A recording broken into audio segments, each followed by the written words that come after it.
This is an informal, completely informal session. Neither Bruce nor Gustavo know what's going to happen in it.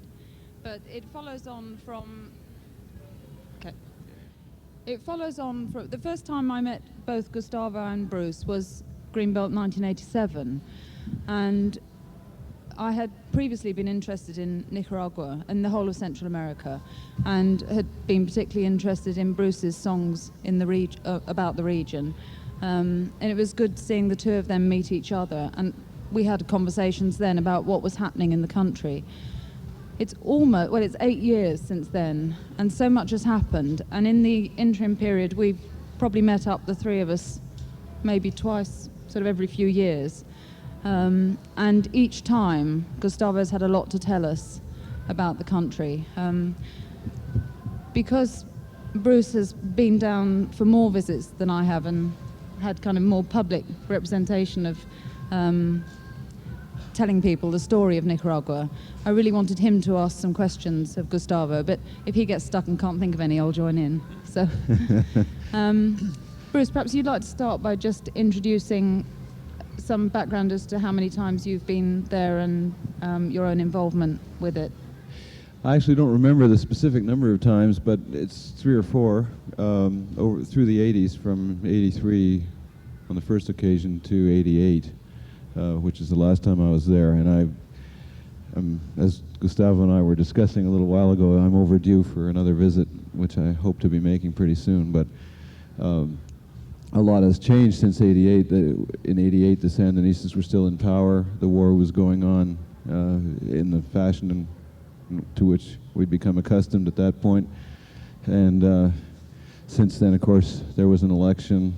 The government changed. The quality of life changed drastically for people, and many other things about the relationship between Nicaragua and the rest of the world have changed. And I guess it's those details we can get filled in on from Gustavo. There's the thing that we noticed right away, Sue and I both, when we were having the conversation that she was just talking about, was how little we hear anything about Nicaragua now that it's not at war, and now that it's sort of safely under the heel of the International Monetary Fund and whatever, the New World Order, so to speak. It's not considered newsworthy anymore. So when there was a volcanic eruption and an earthquake that affected the lives of thousands of people, we didn't hear about it. It wasn't reported in the press. And yet it was the sort of thing, I mean, the sort of non-partisan thing that you would expect wouldn't cause any great consternation for people if they did decide to report it. But nevertheless, that's how little Nicaragua is considered to matter at this point. Although I have a feeling it's going to start mattering again in about a year when the elections come around again, and we'll maybe talk some about that too. So I guess maybe Gustavo, you could give us an overview, if you can, if it's not too much to throw at you at once, of just the developments that have happened since the elections. Well, thank you, Bruce, and it's really very nice to be back here in Greenbelt and be chatting with you and with Sue. We have certainly appreciated the support that we have received from Greenbelt and from you, Bruce, because it was exceedingly important in the 1980s when we were going through that terrible period in our lives when the war was being waged against Nicaragua. And most of us were very surprised in 1990 when the elections took place and Mrs. Chamorro was elected president of Nicaragua. And many people felt that the future was going to be very bright, that things were going to improve greatly in Nicaragua, only to find that in the last 5 years the situation has deteriorated very badly. And this has to do with the economy. Some of you that have been to some of the seminars have heard me say that the imposition of the structural adjustment programs by the World Bank and the IMF have made Nicaragua suffer tremendous poverty. We know that at the present time that 74% of our population is poor, and 42% very poor, extremely poor. And with poverty, then you get social disintegration. And there's a lot of violence against women and children. And the future looks very bleak. So there's some depression, some loss of hope, and all of the other things that come with it in an area, in a situation where there is much poverty.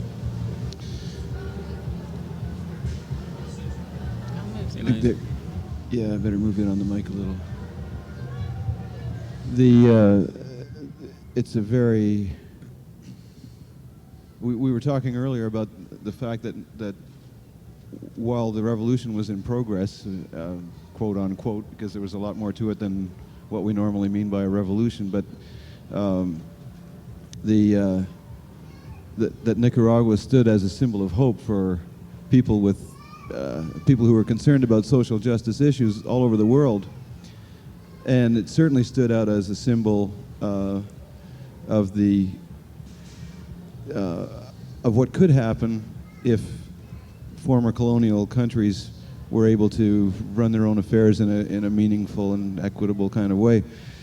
And that, of course, I think is the reason that there was a war carried on against Nicaragua in the first place. Nobody that has the big piece of the pie these days wants to see a small third world country shine in any way. And if Nicaragua had succeeded, there would be certain interests that would find that very disappointing. The thing that was really sad, or that is really sad in hearing Gustavo say what he just said, is that that hope was a major feature of the landscape during the visits, particularly the earlier visits that I made there. And it was a hope that we could all share in, because you could see it so clearly on the faces of people and in the things they said to you. I had an old farmer. I mean, sometimes the hope was a little unrealistic, but it was there, and the hope itself was real. An old farmer said to me on one occasion that now that he could read, he'd never be ripped off on a contract again. You know, and this, I mean, it's that basic, it's that simple. Things that we take totally for granted we know perfectly well that we can get ripped off even though we're quite literate, or we think we are. But for him, these tiny things were huge symbols. And now we're hearing that these huge symbols have sort of been robbed of their significance for people. And I wonder, what that means to the heart of the people. Where does that go? It's very depressing, Bruce. And during the revolutionary government's tenure, if you will, there were many pieces of land that were distributed to people, farmers. We are a farming country. Our agriculture is the source of our hard currency. And people were very happy to be able to obtain the land, something like what you read in Isaiah 65 and 66, a new creation, that people will be able to have the land, they will be able to till the land, and that what they produce will be used for themselves. They will be able to build their houses and live in them. But now, with the new government, the cooperatives that received all of this land are losing the land. The very wealthy people are buying the land again because the situation is so difficult in the economy, in the family, that campesinos think that they'll be better off by selling the land. And a lot of the land then has been lost that way. And that is the reason why there is hopelessness among some of the people. And yet it hasn't happened in all the quarters. And the experience that people had in the 1980s where for the first time in their lifetime they could participate in government, they could participate in providing suggestions, giving suggestions to the government. What was done with the Literacy Crusade, where we had more than 120,000 young people from secondary school go out and teach people in the rural area. What was accomplished in the vaccination projects that the Sandinista government had that really helped to control most of the infectious diseases, all those things made an impact in people's lives and made them realize how participation was exceedingly important. And a lot of that is still present. And this is something that gives us hope, because I think it'll be the key to the future of Nicaragua. Obviously, it cannot continue the way that it is going. And whatever government we have will have to contend, will have to deal with the people that have experienced participation and that know it could be different. Yeah, when you talk about the next government, when are the next elections, and what is anyone predicting? Not that they predicted anything successfully last time, in terms accurately last time, but what happens next? The next elections will take place next year in November of '96. And there are many parties that want to participate in the elections. We have more than 27 parties in Nicaragua at the present time. The prediction is that Arnoldo Alemán, who is at the present time the mayor of Managua, will be the next president. And this is a person who has been very friendly to the ideals of the Somoza family. And people think that because of the machinery that he has, because of the things that he's doing in Managua, paving roads, building schools for communities in the outlying areas, and he's able to talk to people in a way that he's understood, that maybe he will be the next president. But then all of the remaining achievements of the revolution will most likely go down the drain with someone in government like him. And what's happened to the Sandinista party? Because, as Bruce says, we don't see anything in the paper over here about Nicaragua, but just there's been a couple of occasional things saying that Daniel Ortega has split from the rest of the party. And obviously it's hard for us to interpret what that actually means. What is happening? Yeah, within the Sandinista party, there has been a split. And the older members of the directorate, of the leadership in the party, have remained in the leadership, in the power positions within the party. The younger people and those that were craving for a more democratic way of governing the party, of transparency in the finances, they have left the party and they have formed another one. And obviously it has weakened the Sandinista party, and it has also weakened the possibility of the Sandinistas participating in a significant way in the elections. This bodes rather ill for the future, doesn't it? I mean, Yeah. it seems, even if you don't subscribe to the ideals, to all of the ideals of the Sandinista movement or to its methods, without that kind of a significant opposition, there's nothing to stop the steamrolling effect of the sort of rampant capitalist elements. Okay? That. And I was thinking, Bruce, of asking you a question. What was it that captured your imagination, about Central America? I remember you going to Chiapas, and then writing if I had a rocket launcher, Yeah. and then traveling to Nicaragua. What happened? Because I've always been impressed, greatly impressed, how through music, through art, you can really share the ideals of a movement, of a revolution, or the church. And I was very interested in that kind of activity of yours. Well, without making the story as long as it really is, I became aware of Nicaragua because of the revolution. And at the time it was going on, it was obvious that what was being rebelled against was so awful that you had to sympathize with the rebels, which in this case were the Sandinistas. And from the perspective of a Canadian reading the newspaper, that's about all you knew about it.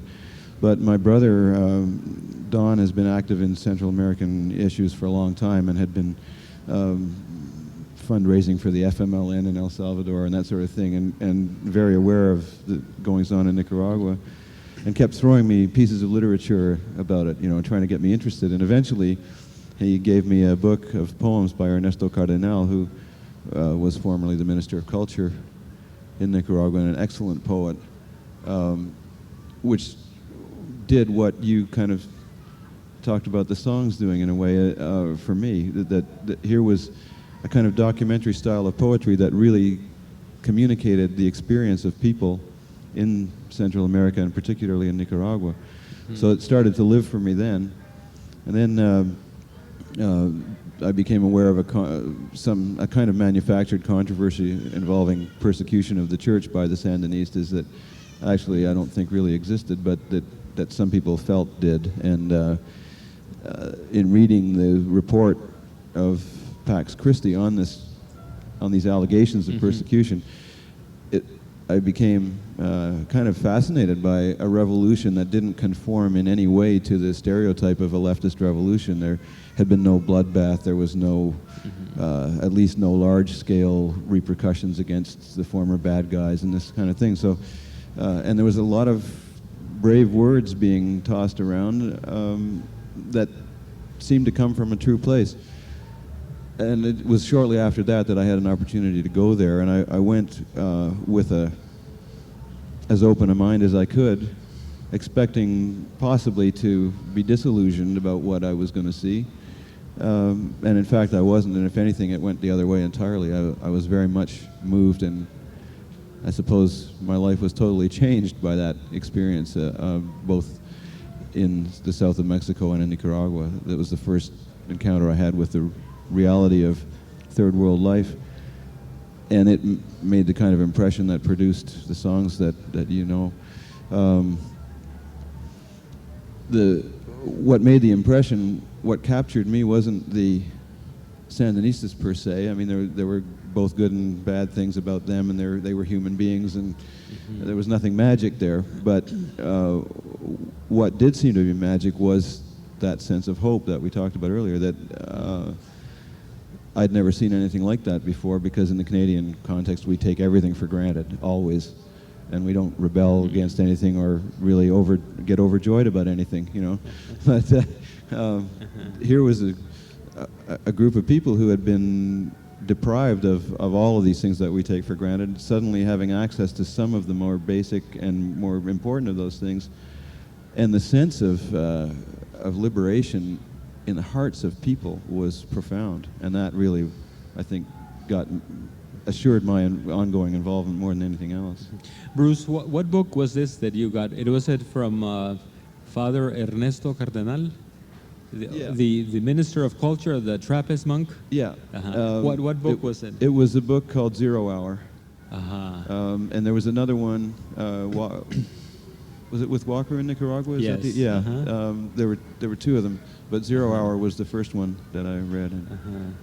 It's very interesting because Ernesto Cardenal sponsored poetry contests within the Sandinista army. And I was sharing yesterday in one of the workshops how this is such an unheard thing of, that an army would have poetry contest or a music contest, and that there would be so many beautiful things coming out of those contests. Yeah, it was a remarkable thing. I mean, it's one of the aspects of what happened in Nicaragua in the 80s that people probably didn't know about so much on the outside, was that along with the vaccinations and literacy campaign, and I suppose it's intimately connected with the literacy campaign, was the promotion of creativity among the population at large, not just in the army, but among campesinos, among every sector of society. Every union had its literary wing and its drama wing and this kind of stuff. And it was, I mean, not all of what was produced was great art, but there was a real kind of involvement on everybody's part, and consequently a real appreciation of the good stuff when it came along. We were talking about the murals too as an expression of art, and unfortunately this new government has painted over some of these murals or destroyed them, and there is no support for culture in the people, you know, that are not wealthy people, that are common ordinary folks, but that can express themselves, which was such a wonderful thing during the Sandinista years. That is also gone. So people are being deprived of what little they had in economic terms, and also being deprived spiritually in creative terms.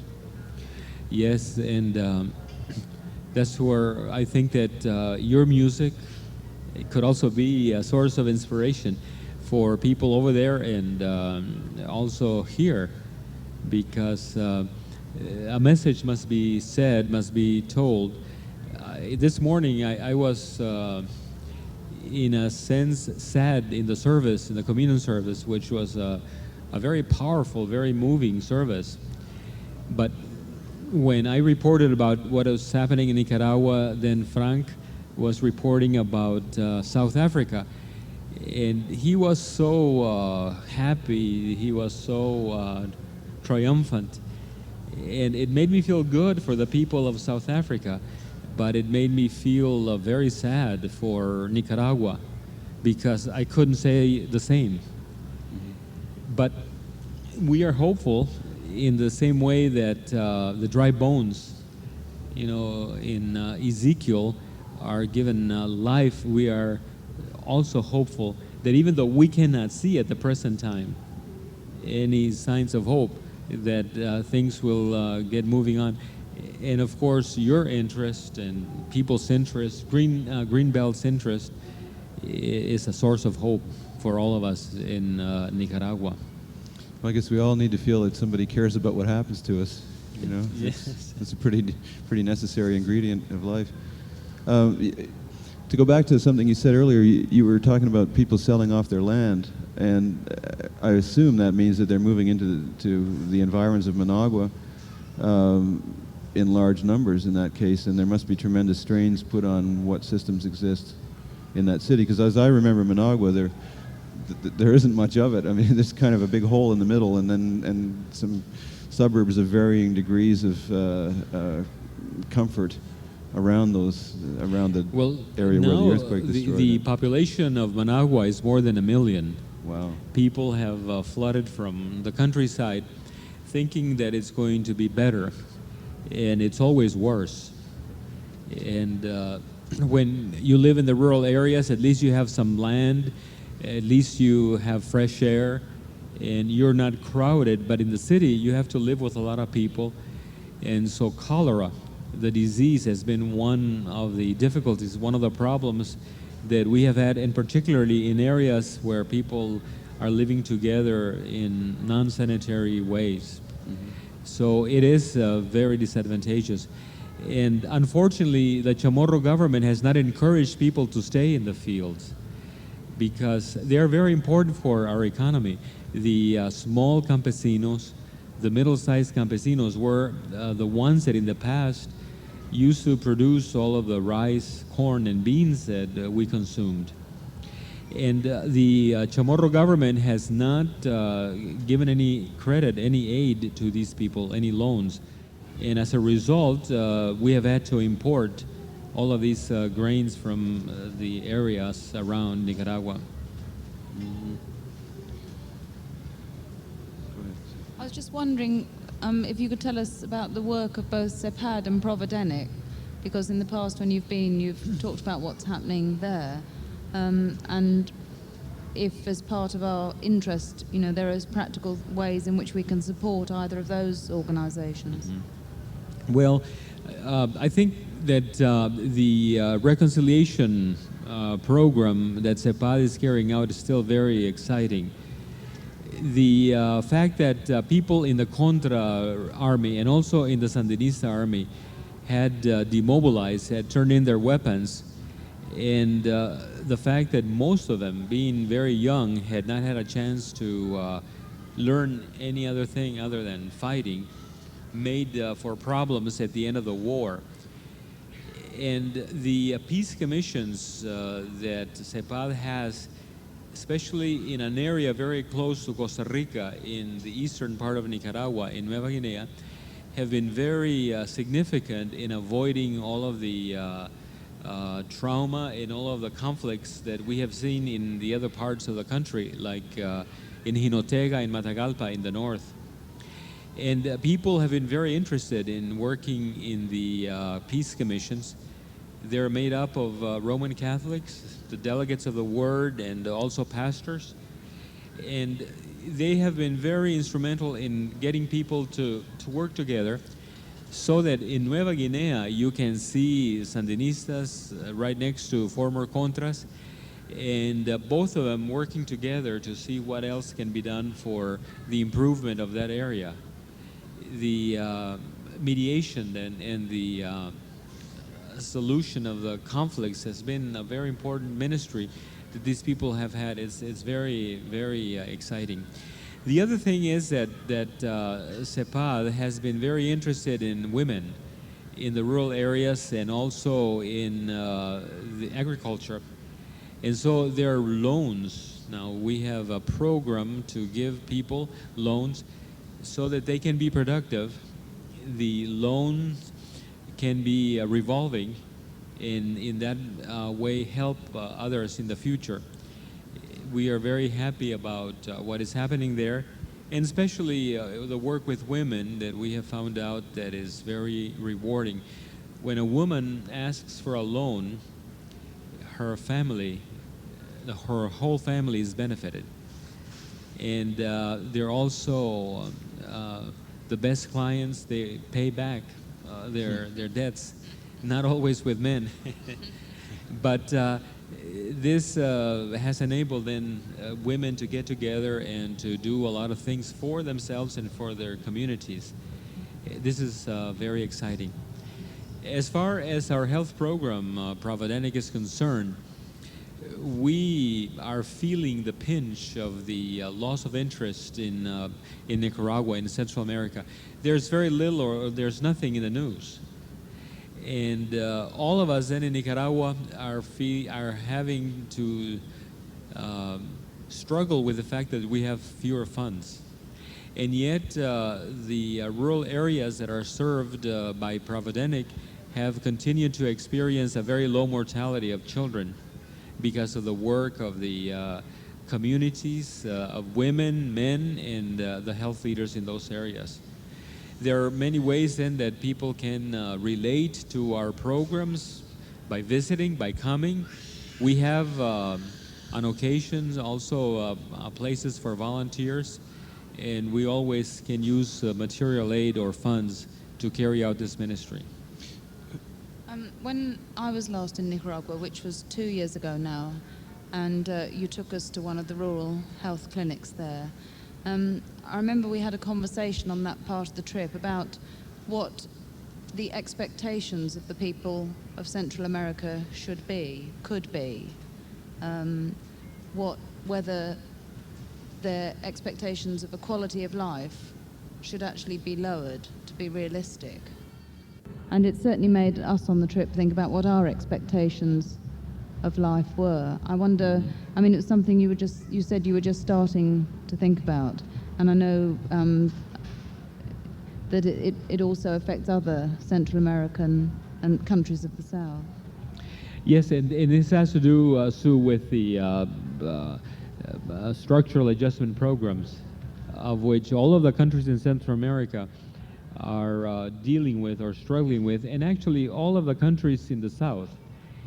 And somebody was asking me what did I mean with by the South and North, and we mean in Latin America by North primarily the very wealthy countries, let's say the G7 countries, and the South, the people that are very poor, that generally are South. Japan is not exactly South, but it's part then of the very powerful nations that control the rest of us. And with the structural adjustment programs, because the policemen for these nations that will make sure that these nations stay in line are really the IMF and the World Bank. And with the fact that there's no way that we can get around these structural adjustment programs, then we were talking about hopefully having at least some minimal basic requirements for food and for health that people in Central America should have. We were thinking, for example, that all children should be vaccinated, you know, as a minimal basic human right, health right, that they would be protected from these diseases, but also that they should have some source of protein that would protect their brains.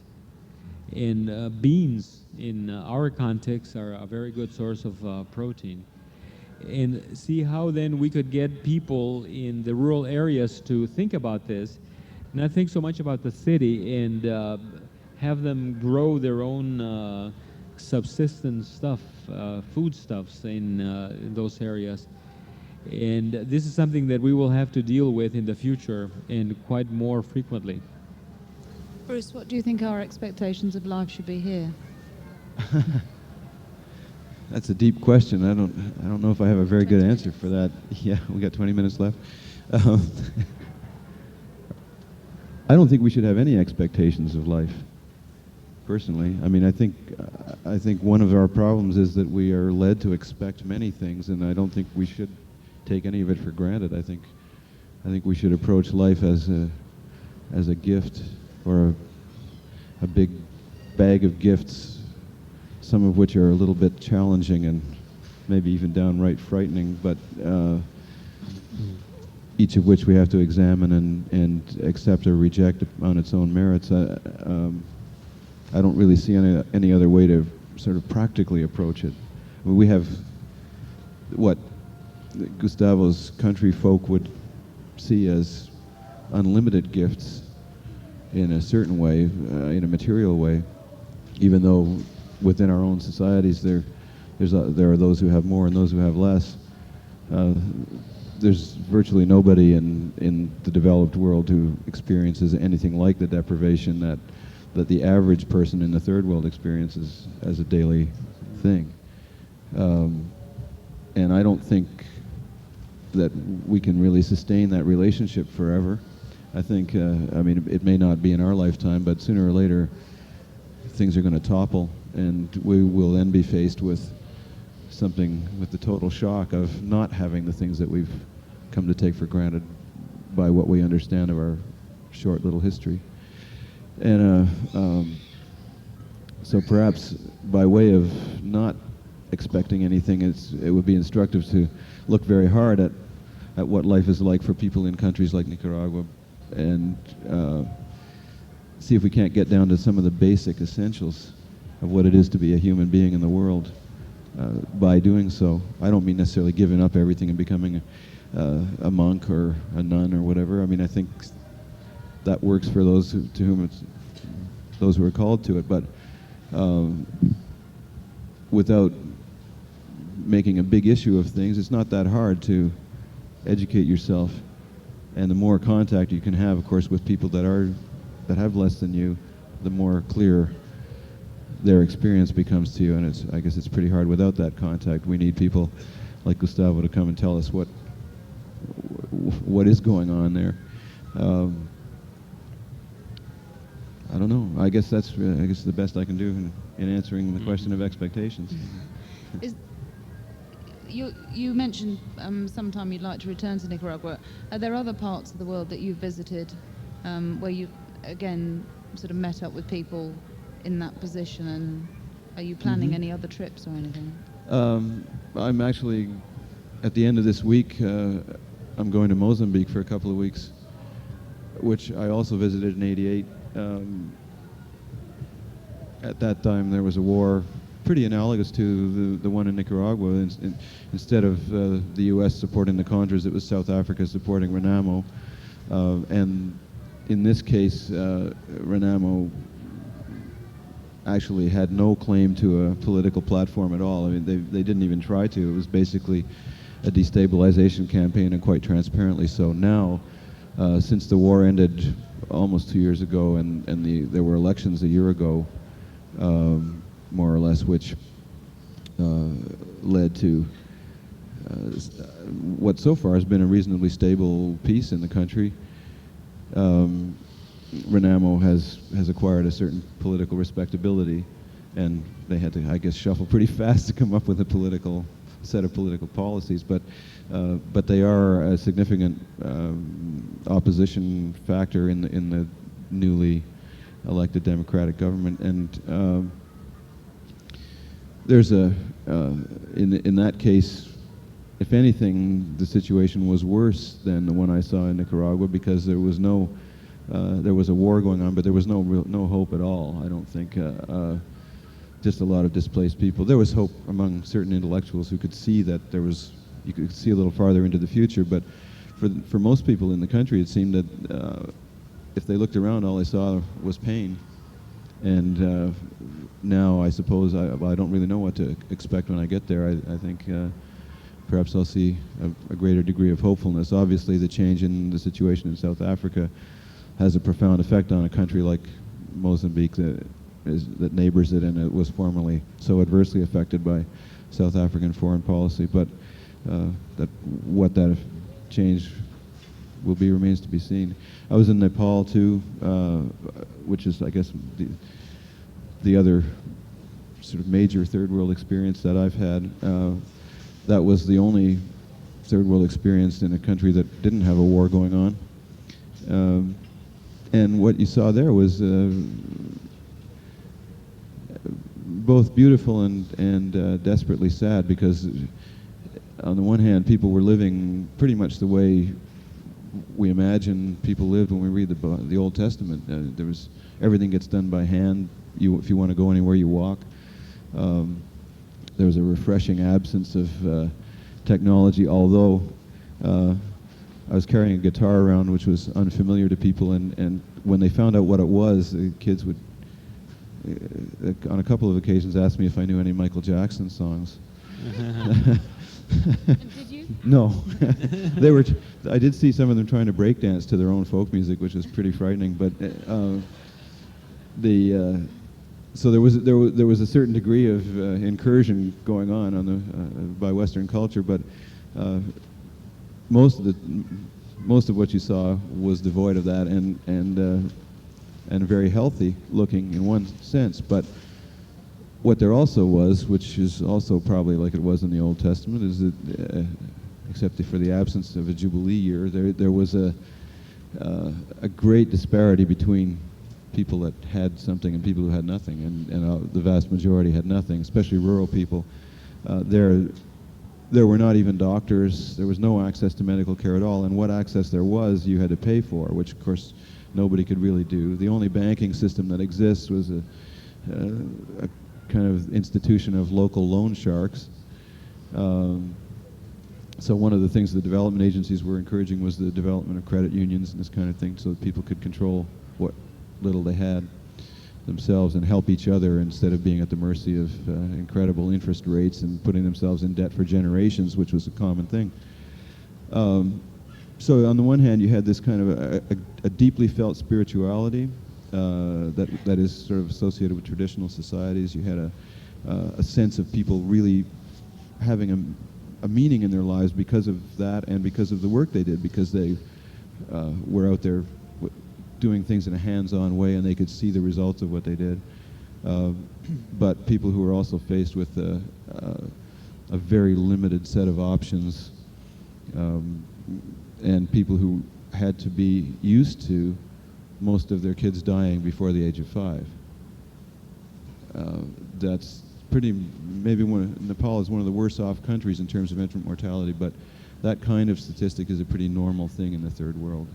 And this is why the vaccination campaigns and the kinds of medical stuff that Gustavo was talking about is so meaningful in Nicaragua.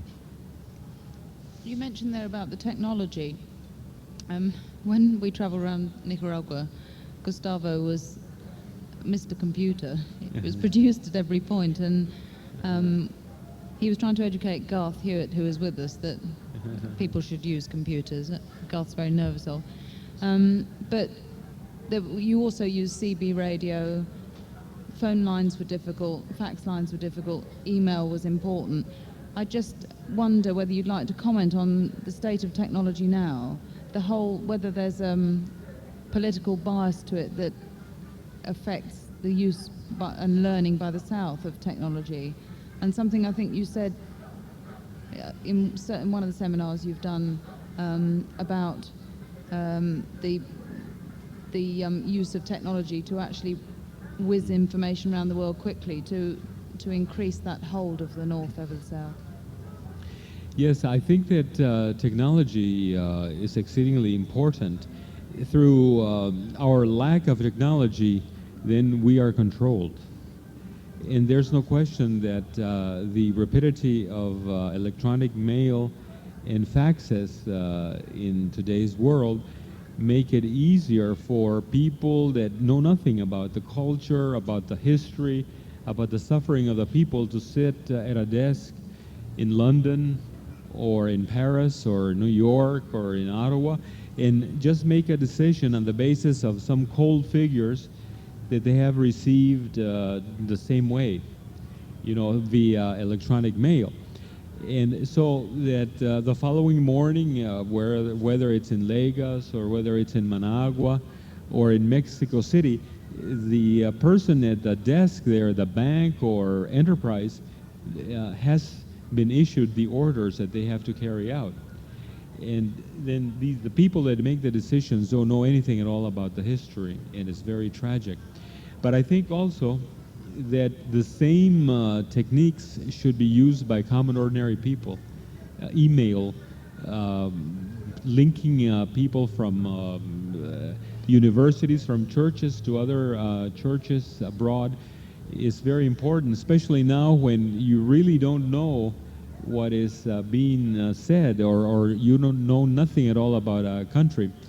I liked it in the worship service this morning, the fact that it said that we didn't know or we shouldn't trust everything that was said in the newspapers or in the media. We could trust what the Word of God said. And if you have your connection then to another country, there you really know what is going to take place. It's very interesting that across the street there, the Cyber Cafe, I've been going there for help in getting something printed, but also I was fascinated when they were connecting to other countries using voice instead of having to use the keyboard. And there was a 9-year-old boy there the other night that was he was communicating with someone in Holland, and he kept saying, "I'm 9 years old." But it was wonderful to see that a child that age was already communicating with somebody else in another country that would give him a better understanding of the world.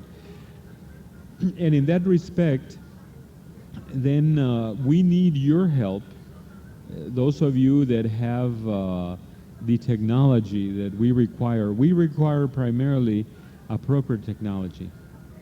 but we do need to have some of the complicated technology in the computers and in other areas.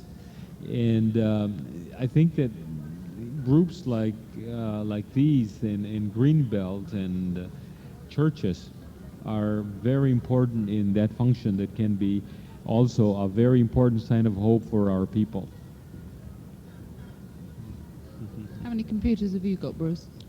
I am completely illiterate when it comes to computers, and I don't own one, and I probably never will.